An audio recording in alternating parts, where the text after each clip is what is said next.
Continuamos con este segundo vídeo, esta segunda parte que dedicamos al diseño de arquitecturas digitales de alta velocidad. Estamos haciendo referencia al bloque combinacional que compone o forma parte de un circuito secuencial síncrono y que en el caso de los circuitos dedicados a operaciones aritméticas suelen ser bastante voluminosos y suelen además tener un retardo elevado. Lo que nos proponemos hoy es estudiar cómo diseñar multiplicadores binarios, que es uno de los bloques que más contribuyen al retardo de los circuitos secuenciales síncronos y por tanto una baja frecuencia de funcionamiento, y también al número de puertas que lo componen. Fijaos, la multiplicación binaria matemáticamente la tenéis expresada en la parte superior de la diapositiva. Sin embargo, en la parte inferior hemos reordenado los dos sumatorios para que aparezca representada la multiplicación tal cual la hacemos tradicionalmente también en sistema base 10. Es decir, vamos multiplicando cada uno de los bits que componen, en este caso, el multiplicador, por todo el multiplicando, vamos desplazando los resultados parciales según el peso del bit correspondiente y luego hacemos una suma de todos los productos parciales. Productos parciales que en el caso del sistema binario pues son operaciones AND. Por tanto, para realizar la suma, los sumandos deben estar alineados en la misma vertical los bits de igual peso. El producto iésimo, que es I sub i, el bit correspondiente del multiplicador multiplicado por todo el multiplicando, lo que hay que hacer es realizar la operación AND y posteriormente desplazar hacia la izquierda el resultado obtenido y posiciones para que luego la suma sea la correcta. Por tanto, tenemos entradas de m y n bits y por tanto la salida va a ser n más m bits. Esto lo digo porque a veces hay una pequeña confusión, y es que cuando se multiplica en binario el resultado va a tener siempre, en número de bits me refiero, la suma de los bits del multiplicando y del multiplicador, m más n en este caso. En los sumadores recordáis que el número de bits que tenía el resultado era siempre el número de bits del sumando de mayor número de bits más 1. El problema de la multiplicación, podemos decir que para obtener el producto hay que efectuar una suma de más de dos sumandos. Hay un coste en área, un número de puertas, y desde luego hay un coste en el tiempo de propagación, que es lo que nos proponemos optimizar en este vídeo. En primer lugar, comencemos por el multiplicador más elemental, que es el multiplicador secuencial o serie. Se divide la suma de n sumandos en n sumas consecutivas, de forma síncrona, en n ciclos de reloj. Lo tenéis gráficamente en la diapositiva, en el cual vamos obteniendo, como veis, el producto del primer bit del multiplicador y su 0 por todo x, que es el multiplicando. Vamos obteniendo todos esos resultados parciales y finalmente lo que vamos haciendo es, vamos acumulando, vamos obteniendo la suma total a base de acumular las sumas de forma iterativa. ¿Cómo es el circuito que realiza esto? Aquí tenéis un esquema. Fijaos, tenemos un registro de desplazamiento donde introducimos en paralelo el multiplicador, un registro convencional donde de forma síncrona introducimos el multiplicando y vamos desplazando bit a bit el registro de desplazamiento del multiplicador para obtener los productos parciales, operaciones AND. Hay un sumador que va acumulando las sumas a través del registro de suma de forma, como veis, completamente síncrona, y evidentemente utiliza muy poco hardware. En realidad, fijaos, apenas 3 registros, una serie de puertas AND y un sumador.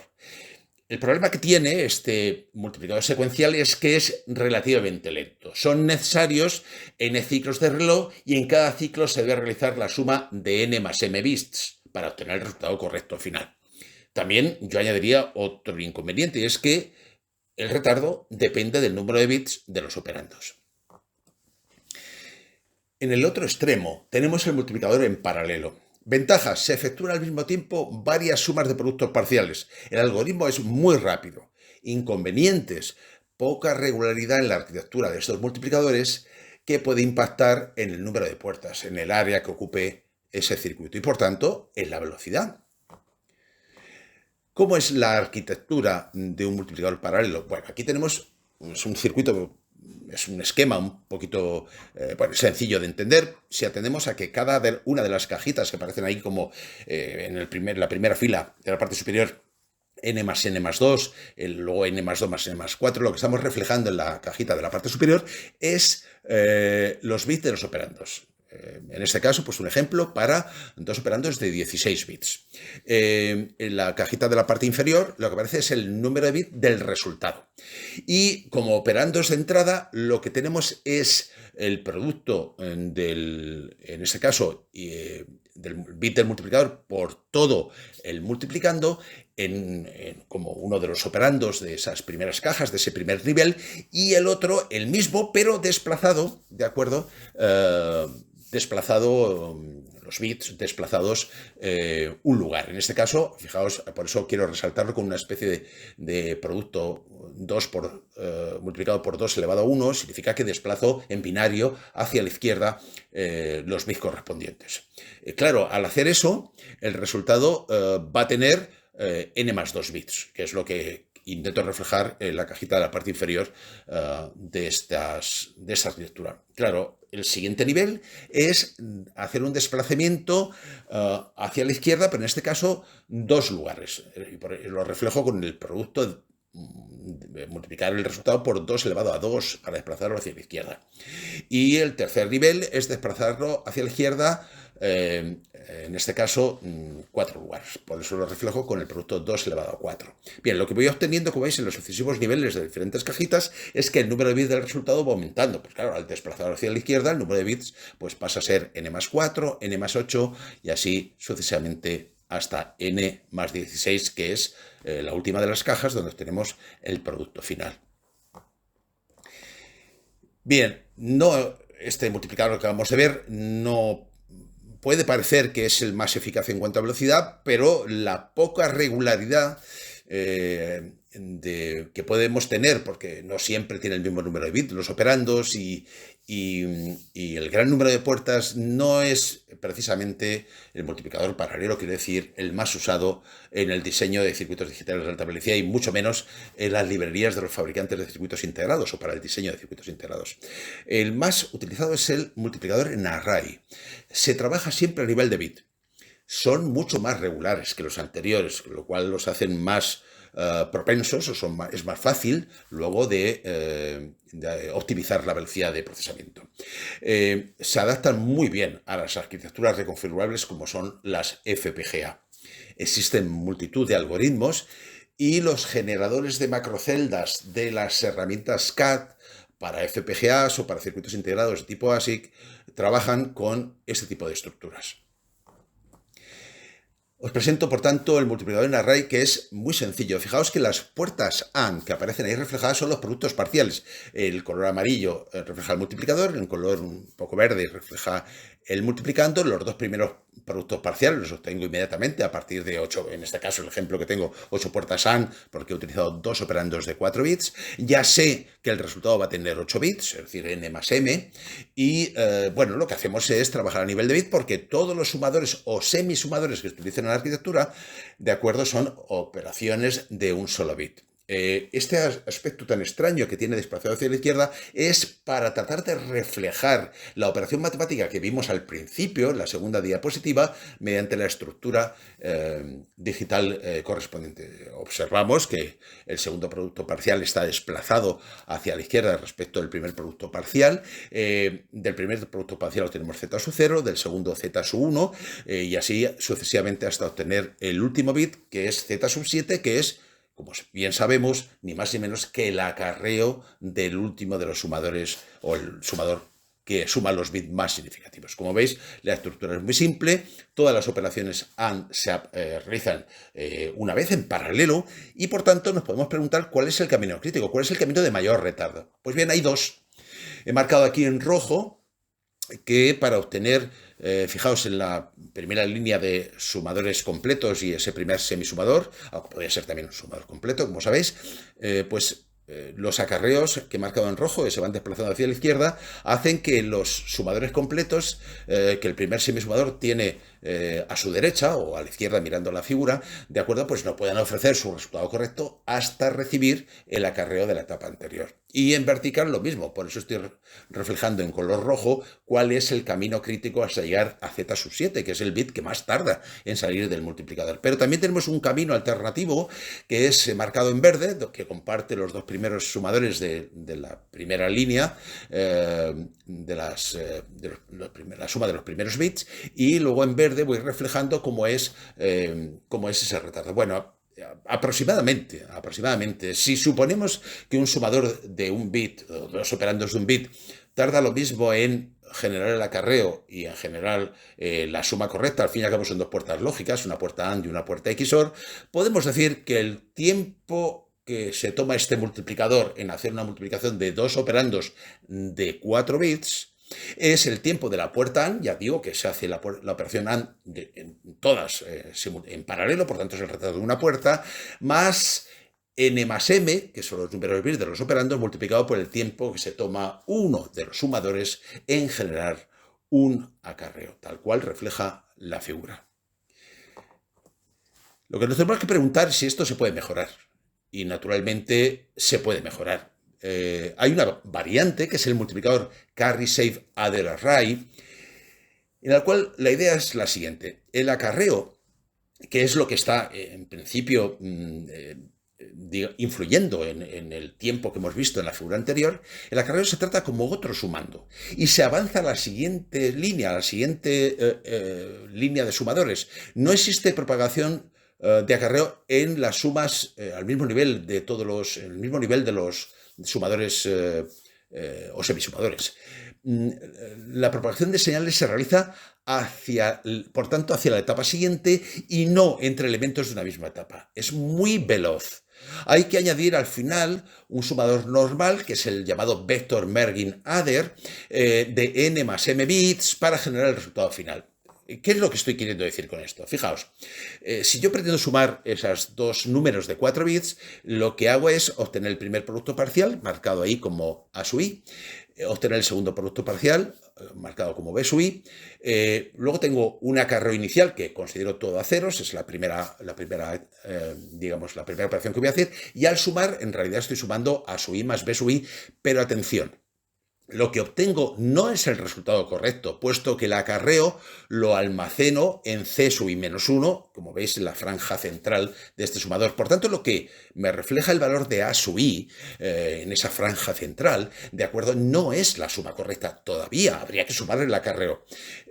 Ahora sí. Ahora, al sumar el acarreo de la etapa anterior con esta suma parcial, dado que B sub i da la casualidad de que es 0, porque el bit correspondiente es 0, lo que hago es, ahora sí, sumar para obtener un nuevo A sub i, un nuevo valor del acarreo C sub i menos 1, que lo reflejamos ya en la última fila, antes del Vector Merging Adder, y el B sub i, que es el producto del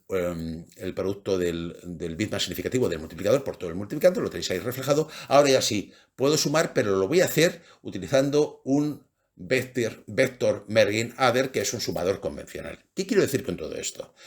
Que la arquitectura se modifica un poco y los acarreos, como veis en la primera hilera de sumadores, que por cierto ahora son, como veis, podrían ser todos semisumadores, dado que no propago en el mismo nivel los acarreos, lo que voy haciendo es proyectándoselo a la etapa siguiente. Y evidentemente los resultados parciales de las sumas no son los correctos, pero no importa porque lo que voy haciendo es proyectando los acarreos a la etapa siguiente, menos en la última, en la cual obtengo, mediante el Vector Merging Adder, que es un sumador convencional, obtengo el resultado correcto. Resultado que no puede ser de otra manera, tiene que tener 8 bits. ¿Cuál es? ¿Hemos mejorado algo respecto del multiplicador en array convencional? Pues hemos mejorado que ahora el único camino crítico en cuanto a retardo lo tenéis ahí marcado en rojo, que es, naturalmente, estos son circuitos combinacionales. Por tanto, he marcado la propagación del acarreo hacia la etapa siguiente hasta llegar al Vector Merging Adder, y se puede comparar fácilmente, aunque no está dibujado como tal, que es el retardo de la puerta AND, igual que antes. Aquí he puesto directamente los productos, pero evidentemente hay puertas AND. N-1 veces tiempo de obtener un acarreo, pues son todos iguales, como veis marcado con las flechas en rojo, más el tiempo que se toma el vector Merge-Nader, que obviamente, como veis, sería 1, 2, 3, 4 veces el tiempo de propagación de un acarreo. En definitiva, hemos mejorado relativamente poco, pero bueno, hemos mejorado algo que es aproximadamente del orden del retardo de un acarreo. Finalmente, recordar que hay una arquitectura muy eficaz utilizada para ultra alta velocidad en procesamiento digital, que es utilizan lo que se llaman los algoritmos, el multiplicador Booth-Wallace. ¿En qué se basa esto?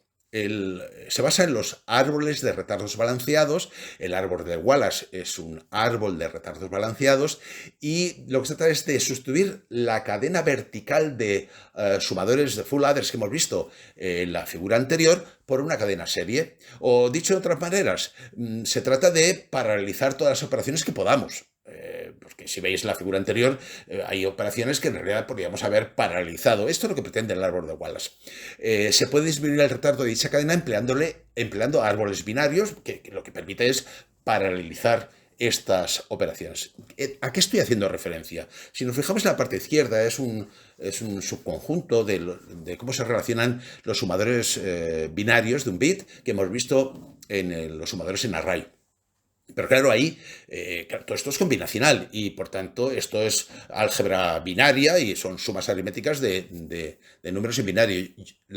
Puedo manejar las propiedades conmutativas. ¿Por qué sumar i sub 0, i sub 1, i sub 2 y luego al resultado junto con el acarreo sumarle i sub 3 y así sucesivamente? Si puedo sumar directamente i sub 0, i sub 1, i sub 2, en paralelo puedo hacer la suma de i sub 3, i sub 4, i sub 5 y después a esos resultados parciales volverlos a sumar, segundo nivel de un solo sumador completo, como veis en la figura de la derecha, sumar el acarreo y no estar permanentemente llevando el acarreo de etapas anteriores. Y finalmente, para obtener la suma correcta, pues claro, tengo que seguir sumando los acarreos que me faltan, que es el último sumador completo. Esto es lo que se llama un árbol de Wallace, lo que tenéis en la parte derecha de la figura. Simplemente, insisto, es muy sencillo, es cuestión de paralelizar todas las operaciones típicas que aparecen en un sumador de tipo array, un carry save, como hemos visto en la figura anterior. Pero no es suficiente con esto. Lo que hay que hacer es aplicar el algoritmo de Booth. Es una estrategia para reducir el número de productos parciales a la mitad. Es decir, el árbol, la estructura de Wallace está muy bien, pero si además podemos reducir el número de productos parciales a la mitad, pues claro, el tiempo se reduce enormemente y son multiplicadores rapidísimos. Pero para esto necesitamos codificar los operandos de un modo especial. Si se codifica el multiplicador, o en el multiplicador se codifican solo las potencias pares o los bits que ocupan posiciones pares, entonces a este nuevo multiplicador lo vamos a llamar Y, el número de operaciones se reduce a la mitad. ¿Cómo hacemos esto? Fijaos, el algoritmo de Booth dice, cojamos bit de 3 en 3 de todos los que componen el multiplicador. En este caso he cogido el bit Y sub I, el Y sub I más 1 y el Y sub I menos 1. Por tanto, tengo 8 casos posibles. Y ahora, para un valor, he puesto un ejemplo, imaginemos que Y es el número 71 en binario, que es lo que tenéis expresado ahí en color rojo. Pero cojo solo las posiciones pares. La posición 0, la posición 2, la 4 y la 6, las potencias pares, si quiero ser canónico.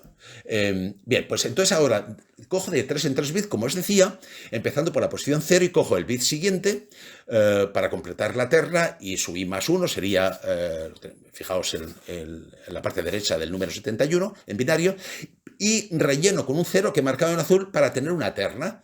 ¿De acuerdo? Entonces, el número que tengo, esos 3 bits, son 1, 1, 0. Busco en la tabla y veo que 1, 1, 0 es el menos 1 y lo marco. Luego cojo la potencia par 2 y veo los bits de la izquierda y de la derecha, que en este caso no tengo que añadir nada porque es 0, 1, 1. Busco en la tabla y veo que es el más 2. La forma de codificarlo, naturalmente, se debe a Booth y tampoco vamos a meternos mucho en las matemáticas. La siguiente es la posición, la potencia par 4, y veo que es 0, 0, 0, es decir, el siguiente y el anterior, la terna es 0, 0, 0, y por tanto eso es 0. Y finalmente la potencia par 6 no tiene más bits a su derecha o a la izquierda mirando a la pantalla y por tanto relleno con un 0 que marcado en azul, como veis en la figura. Y por tanto el número que tengo, la terna que tengo es 010, que se corresponde con el +1, según la tabla de verdad que tenéis en la izquierda. Por tanto, ahora el algoritmo de Booth lo que me permite es obtener una representación distinta para el número 71 que hemos llamado Y', y su valor en una codificación que no es binaria, obviamente, es el +1, el 0, el +2 y el -1. ¿De acuerdo? Bien, ¿qué hacemos con esto? Y con esto ya vamos terminando. Pues lo que hacemos es que si antes el producto, para el ejemplo anterior, para multiplicar un número de 7 bits, por todo el multiplicador de 7 bits, quiero decir, de I sub 0 a I sub 6, por todo el multiplicando, corresponde a la expresión matemática que tenéis en verde, ¿de acuerdo? Donde hay en total, obviamente, 7 productos parciales y hay toda una suma de un montón de resultados parciales. Ahora, aplicando el algoritmo de Booth, donde solo utilizo las potencias pares y he hecho una nueva codificación del dato, lo que me está diciendo es que obtengo I' sub 0, que lo acabo de ver en la figura anterior, lo multiplico por todo el multiplicando. De acuerdo. I' sub 1, I' sub 2, I' sub 4, I' sub 6. De acuerdo. He reducido a la mitad el número de productos parciales. Pero además, si nos fijamos, dado que los números que utilizo son 0, +1, -1, +2 y -2, en binario esto es muy sencillo. Multiplicar por 0 o por +1 ya bueno, vosotros sois conscientes de que es trivial, ¿no? Pero multiplicar por -1, por +2 y por -2 es muy sencillo porque multiplicar por -1 es obtener el complemento a 2 del número. Y multiplicar por +2 es desplazar hacia la izquierda el número. Y multiplicar por -2 pues son las dos cosas. Obviamente este tipo de multiplicadores permite trabajar en complementados, cosa que es muy útil sobre todo en los microprocesadores, en las ALUs de los multiplicadores, y por tanto este es un grandísimo multiplicador muy rápido y que se utiliza mucho en las lecturas de muy alta velocidad. Por tanto, el multiplicador de Booth-Wallace, y con esto termino, combina un codificador de Booth y un sumador carry-shape con árbol de Wallace. Con esto terminamos, espero que os haya gustado y os remito a la siguiente presentación donde hablaremos de optimizar para velocidad el control del que todavía no hemos hablado. Muchas gracias.